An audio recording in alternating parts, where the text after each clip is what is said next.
पुढच्या बातमीकडे वळूयात। कलिंगडमुळे नाही तर उंदीर मारण्याच्या औषधामुळे डोकाडिया कुटुंबाचा मृत्यू झाल्याचं समोर आलंय। मुंबईमध्ये कलिंगड खाल्ल्यानंतर मृत्यू झाल्याच्या प्रकरणामध्ये धक्कादायक माहिती समोर आली आहे।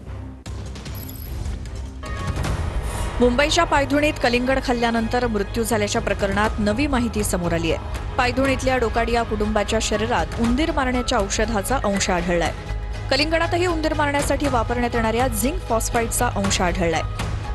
त्यामुळे कलिंगडात उंदीर मारण्याचं औषध कुणी मिसळलं हे शोधण्याचं आव्हान पोलिसांसमोर आहे। 26 एप्रिलला मुंबईच्या पायधुणीत डोकाडिया कुटुंबानं आपल्या काही नातेवाईकांसह बिर्याणी खाल्ली।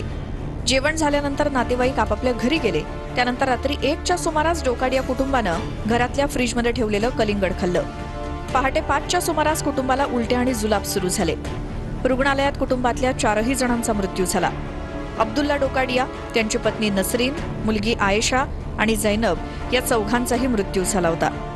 अखेर 11 दिवसांनी या प्रकरणातील महत्त्वाची माहिती समोर आली आहे। डोकाडिया कुटुंबातल्या व्यक्तीनंच इतरांची हत्या करत आत्महत्या केली का, की डोकाडिया कुटुंबाची तिसऱ्याच कुणी हत्या केली, या प्रश्नांची उत्तरं शोधण्याचं आव्हान पोलिसांसमोर आहे।